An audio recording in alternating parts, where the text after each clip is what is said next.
In 1998, one of the most disturbing discoveries of the 20th century was made in a small town in the state of Alabama. During that summer, a few residents of the city of Roebuck alerted the authorities to the presence of a decaying, rusty trailer located on the outskirts of the city, just a few yards away from a small residential area. Occasionally, faint screams and groans could be heard coming from the inside of the seemingly abandoned trailer during the late afternoon hours of the day, which most of the residents of the small neighborhood mistook for children playing, until one day, an elderly woman living alone in one of the homes grew paranoid about the distressing noises and called the police. When they arrived, the authorities quickly began to search the small trailer.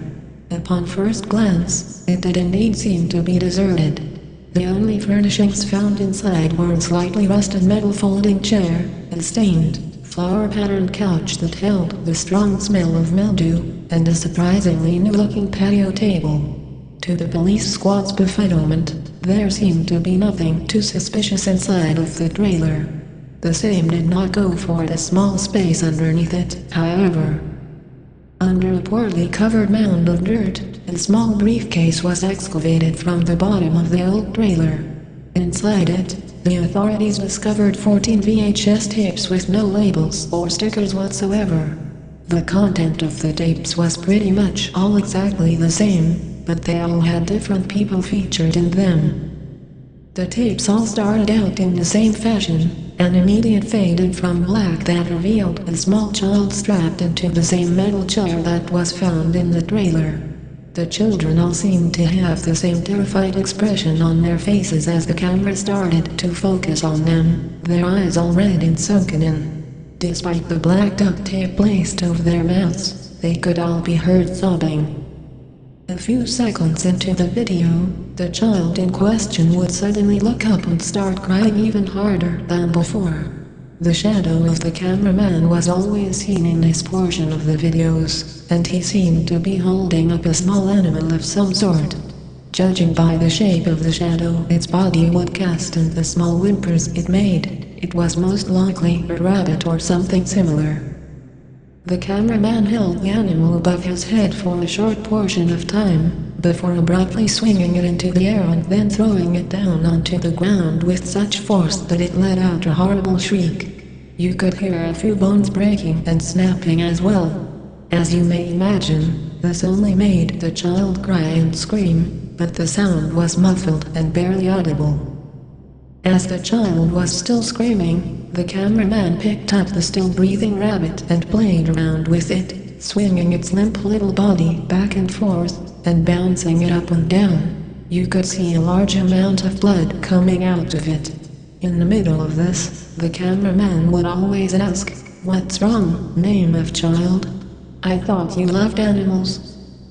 The child did not respond at all, he or she merely sobbed quietly. The cameraman then took on an obviously fraudulent sonatone voice. "Ah, there. You can still play with the bunny after I'm done playing with it, okay?" Upon saying this, the man took out a large hunting knife, and immediately drove it into the rabbit's stomach. The shrieks and squeals of the terrified creature seemed to cause mixed reactions in the children. In a few of the videos, the children seemed to faint at this horrific sight. Others only sat and tried to scream. In the worst case they saw, a small girl who seemed to be around the age of 6 apparently vomited, but since her mouth was taped closed, a bit of it came out of her nostrils, which made her scream in agony. Then she seemed to go limp as her eyes rolled back in her head. The video cut off prematurely in this case. For the children that stayed awake, the cameraman tossed his hunting knife on the floor beside him, and then swung the dead rabbit above his head like a helicopter blade. Blood and innards went all over the inside of the trailer, and all over the terrified children. As they continued to cry even harder, their terrified little eyes focused on the left side of them suddenly, as the man said, "Look, name of child. It wants to say hello to you." Immediately after this was said, the video abruptly cut off. The ending of the videos were all exactly the same thing. A red-tinted picture of a cross was shown in the background, as the words, "Thanks for visiting, name of child," were displayed in white lettering at the top with "Jesus loves you" being displayed at the bottom. Ever since this case, the city of Roebuck has gained some level of infamy in the state of Alabama. Even though the case was first opened in 1998, no further evidence of any murders has ever been found in the area. None of the children were ever identified, and ever since then, the old rusty trailer has been torn down, and now the area serves as the location of a children's playground. If you ever decide to visit there, I bet you'd be surprised at the number of wild rabbits that occupy the area. Strangely, they love playing with the kids that go there, and a few of them even try and follow them home.